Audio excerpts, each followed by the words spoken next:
ये झंडा आपने क्यों फहराया? मैं यहाँ का सरपंच हूँ। आप यहाँ के सरपंच हैं। आपका नाम फुलवती है? एक तो रिपब्लिक डे चल रहा है और बिना परमिशन के स्कूल ग्राउंड में आ गए हो। हाँ, किसकी परमिशन ली? आपने मुझे यहाँ इसलिए बुलाया कि कोई भी एरा गेरा नत्थु गेरा आके मुझसे सवाल करे, सरपंच से। नहीं सरपंच साहब, मैं इस गंवार को अभी बाहर निकलवाती हूँ। आप दोनों जिनके साथ बदतमीजी कर रहे हैं ना, आपको पता भी है वो कौन है? कौन है? गाँव का किसान ही होगा। ये मिस्टर आनंद मंडल है, IAS ऑफिसर। क्या?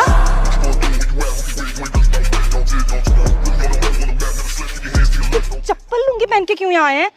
और ये तो 11 बजे आने वाले थे ना, जल्दी क्यों आ गए हैं? सर, आपने पहले क्यों नहीं बताया? कलेक्टर साहब, सर चलिए ना मेरे साथ गांव में। देखिए आप, मैंने गांव को यहाँ से वहां तक उठा दिया है, रोडें बनाई है मैंने, पानी का विकास कराया। मैं बहुत ईमानदार सरपंच हूँ। मेरे जैसा सरपंच तो किसी गांव में नहीं मिलेगा। सर चलेंगे आप मेरे साथ?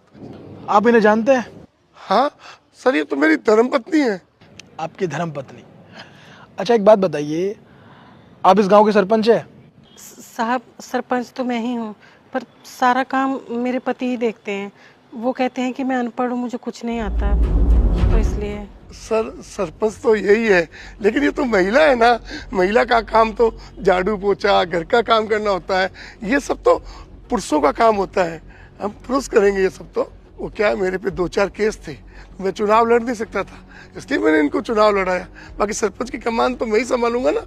ये महिला कहाँ जाएगी और किससे मीटिंग करेगी? ये तो घूंघट भी अच्छी लगती है सर।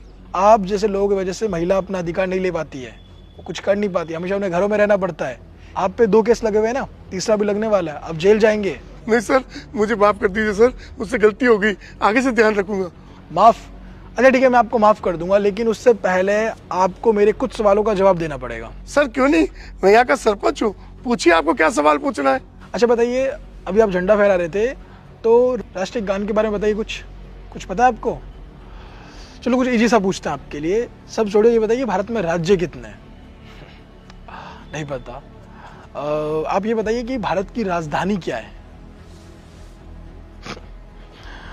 नहीं पता आपको।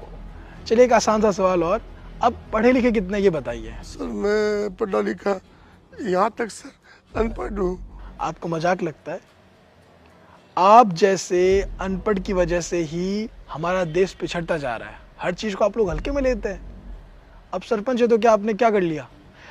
आप अगर पढ़े लिखे होते तो आपको पता चलता है कि रोजगार क्या होती है, लोग कितनी मेहनत करते हैं बच्चे आगे बढ़ने के लिए। और आपने ये भी कहा था कि आपने गांव में बहुत विकास किया है। आप अनपढ़ इसलिए आपको पता नहीं है। मैं इसी रोड से आया हूँ, रोड तो छोड़िए, आने का रास्ता तक नहीं दिख रहा था मुझे।